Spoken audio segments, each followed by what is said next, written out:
If you've ever felt like you needed to work on an enclosure that was currently occupied, want some tips on UVB or on setting up a temporary or quarantine enclosure, then keep watching. This is part 1 of 2 in the home remodel series for Helios here. And you can learn from things that went smoothly in my process and, of course, from the ones that didn't. Make sure you're subscribed so you can tune in for part 2 to see how, despite a handful of challenges along the way, it all coalesced into something that turned out even better than I'd hoped. From this to this. Don't forget to hit that like button if you enjoy the video, and let's slither on into it.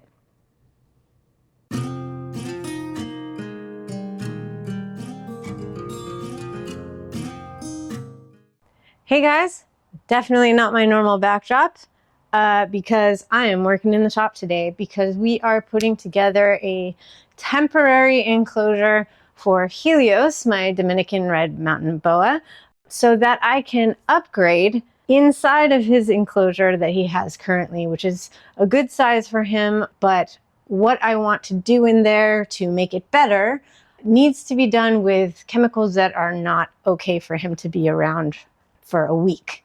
So as much as I hate to do this, I'm gonna have to put him in a smaller enclosure that I have for a short amount of time, hopefully only a week or so, while I do the rest of the stuff in his current one, and then I'll get him back in there and he'll be happier than ever. Specifically, this is really focused on getting him his UVB set up and giving him more basking space beneath that UVB, because the current setup, it's too close to where the UVB would need to go. I just need to take it all out and redo it, basically.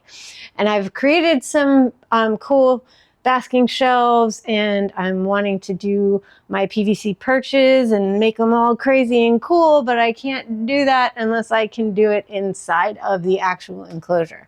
So after posting about this on Patreon, some of my patrons helped me work through this a little bit, and thank you all my patrons. I'm so grateful for you. It's so nice to, you know, be able to throw that stuff out and have little chats about it. So I just decided that even though it's not ideal, it's a short-term solution. It will not hurt him to be in a 4x2x2 for a short amount of time. So I have 2 spare 4x2s from Apex that I haven't yet set up because they're build outs for Nymeria and Zenith, and it's not a rush to get those done for them. So I'm gonna use one of those for Helios temporarily. I've put together so many of these now, I think I can do it pretty fast, so that's pretty cool. And I'm not going to seal it because then I'd have to wait another week to even put him in that. I'm just gonna put it together, put substrate in there, get the heating and humidity right, and then once he's out of it, I'll clean it and seal it and get it ready for the next person. Snake. Person, snake. Anyway, here we go. I love Apex enclosures for so many reasons, but I have to say that having one of these as a spare is a great idea, because not only does it go together in a jiffy, it can just as easily come apart and flat pack, so it won't take up a bunch of space while you're not using it.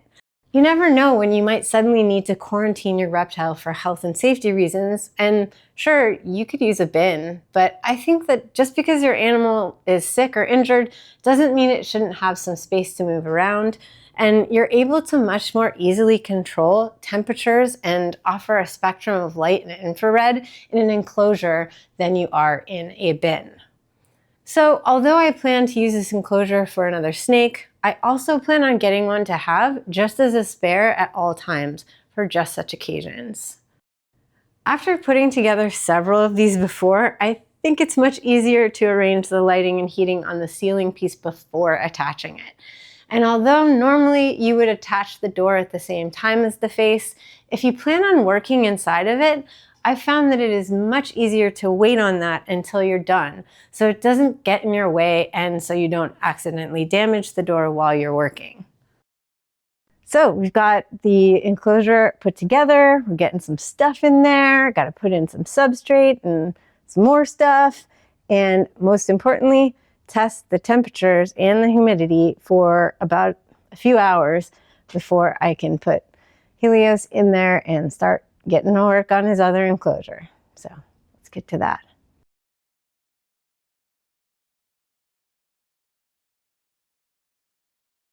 So I'll show you what I've done so far. I used one of my perches, my PVC perches, and since this is just temporary, I used one of those closet pole sockets. I screwed it into the side, put the end of the perch in there, and then just hot glued it for now. And then on the other end, I cut it at an angle, and the angle is definitely not perfect, but that's okay. I just used a screw to go right into the back. Again, this is temporary, so I'm not, thinking too much about how it looks. I just want him to be able to climb. And then I'm going to secure this branch to that perch. Probably put a few more things in here. We've got the halogen and the deep heat projector on this side, and LED grow lights. So I might be able to put in some living plants, but we'll see how much can fit, because remember, he is a big snake and this is a small enclosure. It is not ideal. So we want to give him as much room to move and also make him feel comfy and safe in there. Hopefully he won't be too grumpy. I use ReptiChip Premium Coconut substrate in all of my enclosures, and if you want 15% off your order, you can use my affiliate code in the description below. Doing so will save you money and help support the channel at no extra cost to you. I'd say that's a win-win situation. If this was a quarantine setup, I would substitute paper towels or pee pads for substrate so I can more easily examine bowel movements or check for signs of illness or spot mites if he had them. There's no reason not to offer enrichment, even for a temporary setup, because it supports their physical and mental well-being and can offer them a bit more sense of security. If it was a quarantine setup, I'd probably go strictly with plastic or PVC items though, so I could keep things as sterile as possible. Okay guys, so the heat and stuff has been on for a few hours now, and I have my hygrometer thermometers in there.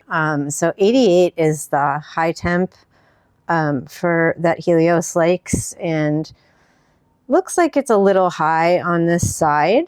And since the high temp over on the hot side is down at the bottom, it means that it's hotter up here. What I'm going to do is, for the halogen, I'm going to dim it a bit and play around with that. And I'm just going to add a dimmer to the plug. So I have the thermostat set at 86, and the probe is over here. 86. Okay, so the branch itself is 96, which is understandable because it's pretty much right under there. But everything else seems really good. So I think what I'm going to do is just dial down the halogen a little bit, and I think it'll be just fine. And what that will do is probably lower the temp on the cool side. And if it doesn't do it enough, I can lower the deep heat projector as well. And there's going to be hides on either side and this spot for him, so he'll have some options, and I'll just observe his behavior. He tends to spend most of the day in the middle of his enclosure, like the lower, or like the mid-range temperature, but then he'll go up and bask for a while, and then at night he's all over the place. So I'm just going to have to pay attention to him and make sure that he's not, showing any stress behavior, and we'll go from there. But I feel like we're really close. This is pretty good. So we'll see how he does, and I'll keep my eyes on him, and then I can start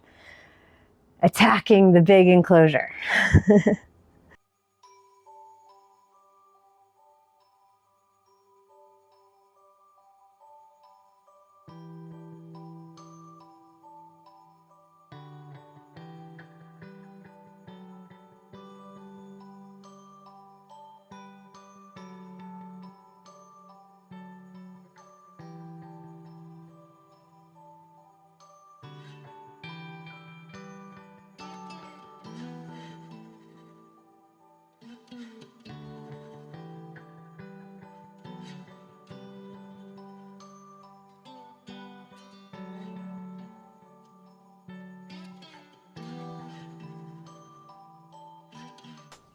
Okay, time to just pull all this crap out and we'll start fresh, including this branch. So one of the issues that is a problem with Helios is Dominican Red Mountain Boas have the hardest to clean urates of any snake I've ever experienced. They are prolific and they are like, you can scrub and scrub and scrub, and this stuff is so hard to get off.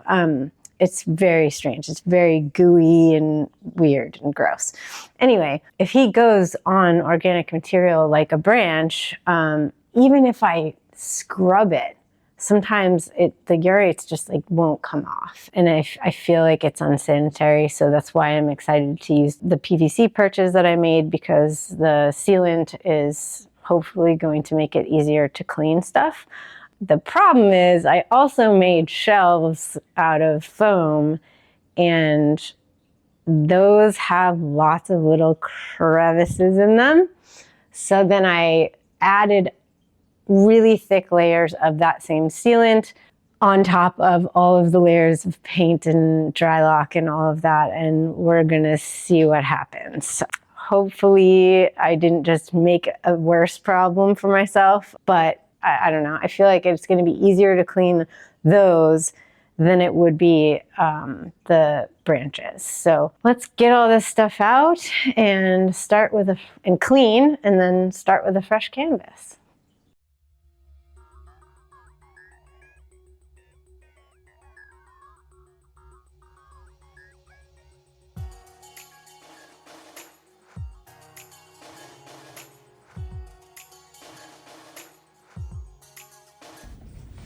I forgot.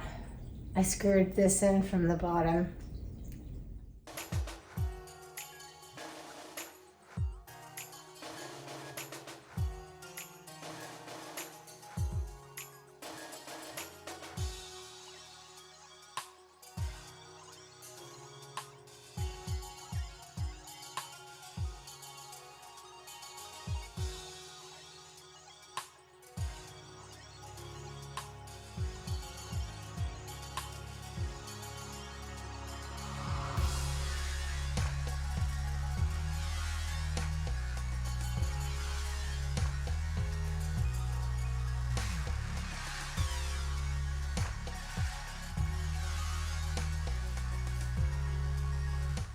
So definitely not only going to make like a serious deep clean and sanitizing, and I made so many holes in the PVC, and I think I might want to fill those, but I'm not sure yet. So everything always is more complicated than you think it's going to be, like the fact that I forgot that I screwed this in from the bottom. So I'm gonna have to have my husband help me lift this while I unscrew from the bottom later. Yeah, there's a lot of stuff to do before then, so. He might be in there for a week and a half, or maybe 2. Hopefully not. Hopefully not. So this is the first time I've seen him out basking during the day since he went into this enclosure. He ate a couple days ago and pooped. And now he's just chilling underneath his halogen and heat and soaking up the rays. Nice to see him out. I wasn't sure how much of this stuff I was going to put back in, but regardless of whose enclosure it was getting used for, it needed some serious disinfecting. I used a bath of rescue veterinary disinfectant and water, and then it was a whole lot of scrub, rinse, and repeat.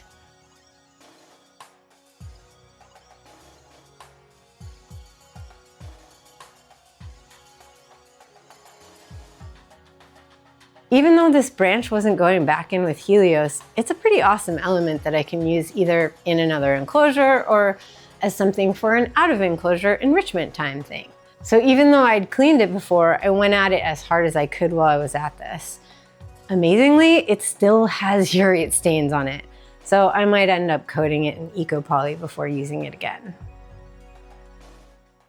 Doesn't look clean, but I have done vinegar and water multiple times, and then I use the rescue to disinfect, and it stinks. So it's good to do this now and let it air out. And unfortunately, it still looks kind of gross in there, but we'll make it look nicer. But the next step is to rearrange how the lighting is done. I'm going to take out the LEDs, get the UVB set up, and then I can arrange the shelves accordingly. I've been confused by all the different elements of UVB.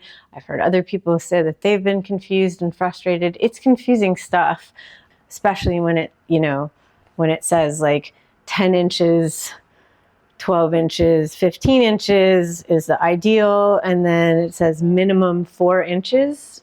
That's very confusing. But I just did some more research, and on the Arcadia website, I'm going to use the Shade Dweller Max, and that'll allow me to get the shelves at 10 inches in a basking zone under the UVB, as opposed to having to go a little further down from the forest, which is what I usually use. There'll be some at 10 inches and then another level lower so that Helios can regulate himself, and there'll be shade underneath. So he has the choice to get more or less at any given point. So this will probably go at an angle, which is difficult with the way that I have things cut out up here. I'll start with this, rearrange the lighting, and then I can start placing shelving and perches. So I'm also feeling not so hot today, feeling a little sick, but gotta get it done because I don't want him in his temporary enclosure for too much longer. So yeah, getting to it. It's so awesome that I've been waiting for this particular UVB, and I opened it for this video and it didn't come with a bulb. It's a kit. It's supposed to come with the bulb. It didn't come with the bulb, so now I have to figure out with this stupid company that I bought it from, because it was unavailable so many places, whether or not they're going to be able to ship it to me in time. Nothing ever works out exactly the way you plan, but let's at least get the fixture in place and go from there.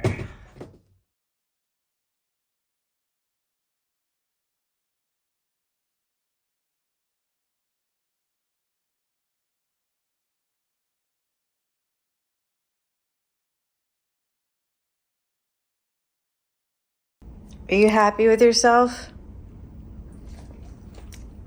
No.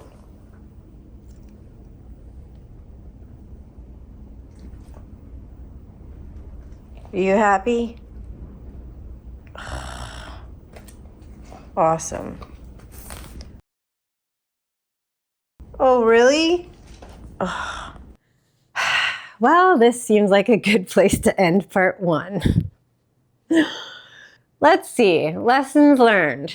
Number 1, having an extra enclosure and extra lighting, heating, and enrichment items on hand is really handy when you need to make changes to an existing enclosure or when you need to quarantine an animal for health reasons. Number 2, things always take longer than you think they will. Number 3, if things can go wrong, they probably will. Number 4, dogs are terrorists, but we still love them. And 5, don't cut corners, because it's almost always going to cost you more time in the end. Stay tuned for part 2, where you'll see how I ended up changing the UVB and the lighting, watch how all the elements I created got installed, and how I took my handmade PVC branches to the next level with epoxy clay. You'll also get a tip on some really cool stuff I found to really swiftly transform those ugly enclosure walls, making them much more aesthetically pleasing and naturalistic looking with minimal effort. Despite the challenges and being sick, pretty much the entire time, I actually ended up being happy with the results. And I think this guy did too. So I hope you come back to see the outcome. I'm Shira, and this is Helios, and we'll see you next time for more snake therapy. Hey, buddy.